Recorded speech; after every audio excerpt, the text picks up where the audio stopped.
장관님께 좀 질의드리겠습니다.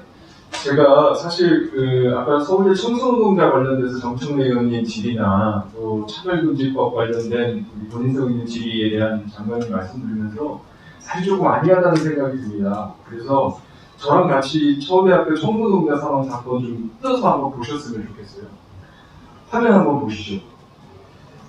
지금 왼쪽에 고인이 되신 지금 청소노동자의 사연이 나옵니다. 이분이 2019년 10월 31일 날 만 57세로 무기계약직 취업을 하셨어요. 그러니까 남들 같으면 이제 정년 퇴직할 나이에 남들한테 한번 손 벌리지 않고 하라고 했다고 취업을 하신 거예요.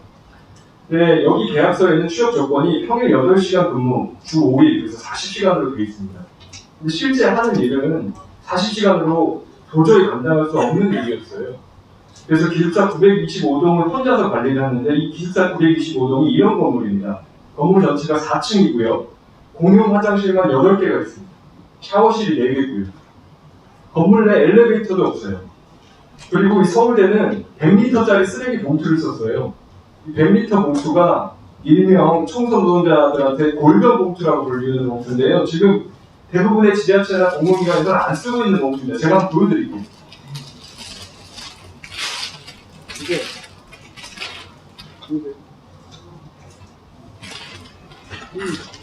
크기가 이렇게 크고요. 이게 가득 차면은 무게가 30kg가 넘습니다. 그래서 20리터짜리 정수통보다 훨씬 무거워요. 근데 서울대에서 이 100리터짜리 쓰레기 봉투를 쓰게 하고요. 엘리베이터가 없으니까 당연히 이거를 손으로 끌고 다녔겠죠. 4층이니까 이 봉투 하나로 해결이 안 되잖아요. 그러면 꽉 차면은 한 손에 이걸 끌고 두 번째 봉투를 열어요. 그래서 2개 봉투를 손으로 끌고 건물 4개 계단을 계속 오르락내리락 하는 거예요. 그런데다가 쓰레기만 치우느냐? 그게 아닙니다. 음식물 쓰레기, 또 재활용품 수거, 샤워장 곰팡이 청소, 야외 제초 작업 이런 걸 이분이 다 했어요. 그래서 본인이 힘들어서 평소에 주변에 이제 같이 동료들한테 이제 진술한 내용입니다. 이 내용이 이렇게 돼 있어요. 평소 힘들다고 돈을 갚기만을 기다리고 있었다. 샤워장의 곰팡이 청소를 특히 너무 힘들어했다. 또랑 치우고 제초 작업하는 거 어려워했다. 자괴감을 느꼈다. 평소 하던 범위에서 더 타이트하게 일을 해야 하는 부담감들이 있었다. 이런 상태였는데 더 나아가서 이제 코로나가 터졌지 않습니까? 이분이 2019년에 계약할 때랑 2021년에 일할 때랑 업무량이요 폭증합니다. 그러니까 2020년에 이미 큰 폭으로 증가를 하고 2021년에 2배가 넘었어요. 그러니까 처음에 계약할 때랑은 비교도 안 되는 양의 업무를 하고 있었던 거예요. 그런데 자, 오른쪽으로 갑시다. 안전관리팀장이라고 하는 분이 2월 1일 날 인사 관련에 대해서 옵니다. 이분은 어떻게 하시느냐? 바로 다음날 미화 노동자 회의를 소집해요. 그러면서 작업복장을 본 사람들 앞으로 점수 1점씩 감소합니다. 그리고 6월 9일날 다음 주에 또 2차 회의를 해요. 이번에는 시험을 해봅니다. 6월 16일날 일주일 뒤에는 또 시험을 봐요. 제가 다음 페이지 한번 보여주실래요? 제가 궁금해가지고 이 필기 시험지를 한번 구해봤어요. 근데 기가 막힙니다. 다음 페이지 한번 보여주실래요? 왼쪽을 보시면 이게 첫 번째 시험지예요. 조직의 정확한 명칭을 작성하세요. 팀의 정확한 명칭을 작성하세요. 이게 청소 노동자들한테 왜 필요한 지식인지 제가 잘 모르겠어요. 그리고 필기 시험이라는 방식 자체도 부적절합니다. 여기 보면은 점수 30점 써있죠? 10개 문제에서 3개 맞은 거예요. 이분이 물론 고인은 아닙니다만 다른 분이시긴 한데 30점 맞고 얼마나 모욕감을 느끼셨어요. 그리고 여기 글씨 삐뚤빼뚤 써진 거 보면 장관님도 불편하시죠. 근데 이 상태에서 그 다음 주에 또 시험을 봐요. 난이도를 더 높입니다, 이제. 첫 번째 문제가 한자로 쓰라는 거예요, 이제. 두 번째 문제는 영어로 쓰라는 거예요. 이 시험지를 받아본 노동자들이 어떻게 느꼈겠어요?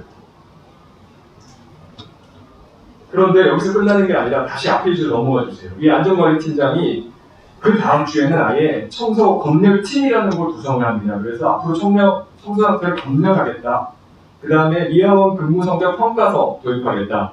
그리고 외주를 일부 주고 인건비 삭감할 수도 있다. 이런 얘기들을 합니다. 그래서 이 고인이 스트레스 호소를 하다가 5일 뒤인 6월 26일 토요일인데 출근해서 4시간 일하다가 마지막 오전 11시 48분에 딸하고 한번 통화하고 몇 분 뒤에 돌아가십니다. 이 사건의 내용이에요.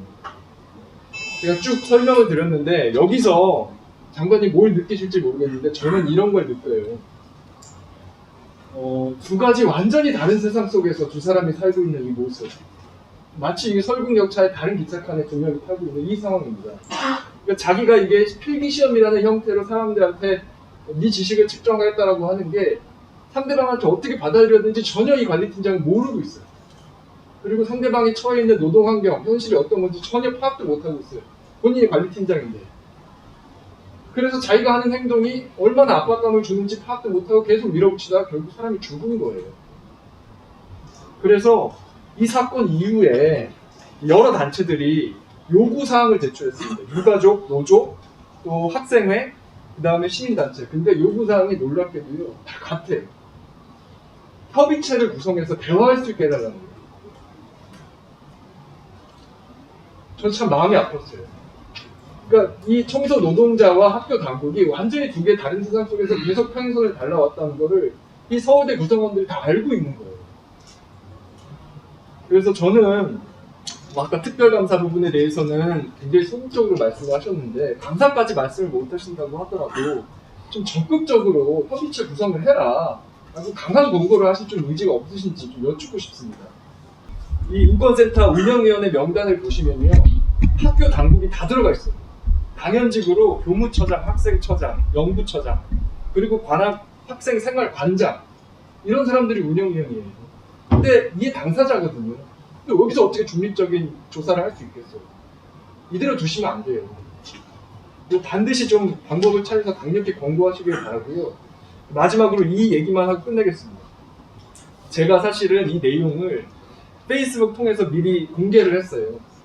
그랬는데 대한민국 국민들이 보이신 반응이 끔찍하다는 거예요.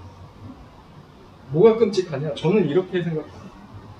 그러니까 우리나라의 소위 말하는 기득권을 가지고 있는 사람들이 사상적으로 이 시험 만능주의라는 걸로 무장을 하고 정서적으로는 타인에 대한 배려심, 공감심 이런 것들이 완전히 박탈된 상태로 상대방을 압박했을 때 그게 힘없는 사람들한테는 얼마나 큰 부담으로 다가오고 결국은 생명을 잃을 수 있는 상황을 초래한다는 거. 그걸 우리가 이 통해서 확인할 수 있었다. 그렇기 때문에 모두가 끔찍하다고 얘기한다고 생각합니다. 그래서 아까 차별금지법 얘기하셨는데요. 이거 연결되는 내용이에요. 왜냐하면 차별금지법 법 조항이 이렇게 돼 있어요. 합리적 이유 없이 학력을 이유로 개인이나 집단을 분리, 구별, 배제하는 행위. 차별이라는 게 분리, 구별, 배제예요. 합리적 이유가 있으면 괜찮은데 합리적 이유가 없으면 분리, 구별, 배제하지 말자는 거예요. 지금 이 상황은요, 우리 단순히 학력 차이가 있어서 그걸 합리적으로 다르게 차별해서 벌어질 상황이 아닙니다. 아예 특정 집단 자체를 분리하고 구별하고 배제했기 때문에 서로의 생활 근거, 사고의 근거가 완전 달라진 거예요. 그래서 다른 세상에 살고 있는 거예요. 이게 대한민국 현실입니다.